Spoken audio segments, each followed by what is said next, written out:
The flood did not knock before it arrived. It tore through the small riverside town like a wild animal, swallowing roads, homes, and hopes in a matter of hours. In the middle of that chaos, as muddy water climbed higher around abandoned cars and broken trees, a poor single-dad mechanic stepped into the current without hesitation, not knowing that the woman trapped inside a sinking vehicle would change his life forever. Before the story pulls you deeper, take a moment right now. If you believe in kindness, humanity, and second chances, please like this video, comment your thoughts, share it with someone who needs hope, and subscribe to our channel GrandmaDiery, because stories like this remind us that even in the darkest moments, goodness still survives. The mechanic's name was Daniel, a man the town barely noticed anymore. He lived in a small rented room behind his garage, raising his 8-year-old son alone after losing his wife years ago to illness. Life had taught Daniel to keep his head down and his hands busy. He fixed engines, patched tires, and worked late into the night, because every extra coin meant school fees, food, and a future he desperately wanted to protect for his child. When the rain started that morning, Daniel was already at work, water dripping through the cracked roof as he finished repairing an old sedan. By afternoon, the streets outside his garage had turned into rushing brown rivers, and sirens screamed in the distance like warnings no one could escape.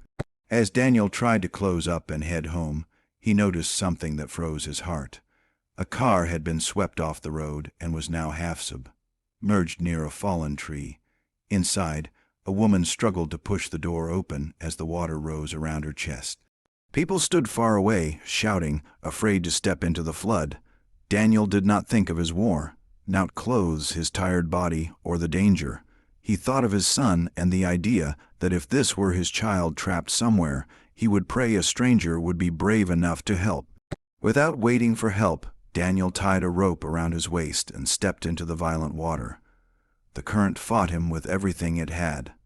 Mud pulled at his legs, debris slammed into his body, and freezing water stole his breath. Still, he pushed forward, using every ounce of strength built from years of hard labor. Reaching the car, he forced the door open inch by inch as water rushed inside.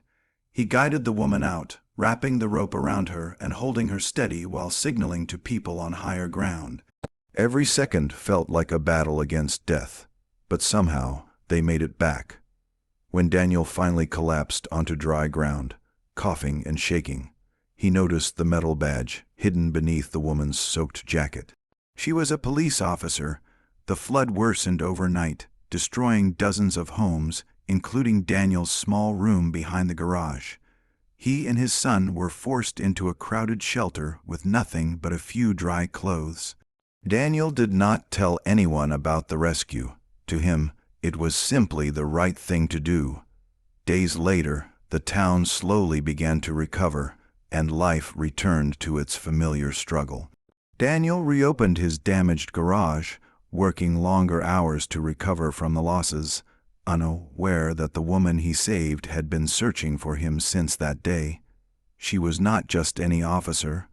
She was a respected investigator from the city, temporarily assigned to the town for disaster response. Saving her life had allowed her to uncover a major corruption ring that had been exploiting flood relief funds. When she finally found Daniel, she saw a man exhausted by life yet rich in character.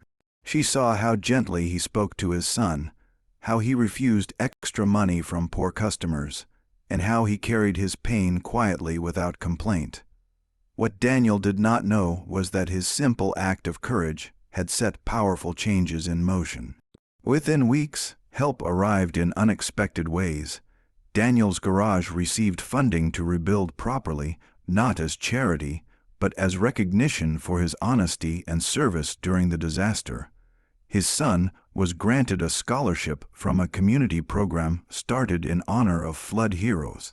Daniel stood stunned as his life slowly shifted from survival to stability. He never asked for rewards, and that was exactly why they came. The town that once overlooked him now spoke his name with respect. Near the end of the year, As the river returned to calm and the scars of the flood faded, Daniel understood something deeper. Kindness was never wasted. The strength he thought was only meant to endure hardship had become the force that changed his destiny. The woman he saved never claimed to be the reason for his new opportunities, but Daniel knew that one brave moment, born from compassion, had rewritten his story. If this story touched your heart even a little, please pause here and show your support. Like this video, share it with others, and subscribe to GrandmaDiery so we can continue bringing you stories that heal, inspire, and remind us of our shared humanity. And before this story ends, we have one special request for you. Please comment below and tell us what kindness means to you, or how a small act changed your life, because your words might inspire someone who desperately needs hope today. In the end, Daniel never became rich or famous, but he became something far greater. He became proof that ordinary people carrying heavy burdens can still rise in extraordinary moments. And sometimes, saving a stranger is really about saving the part of the world that still believes in goodness.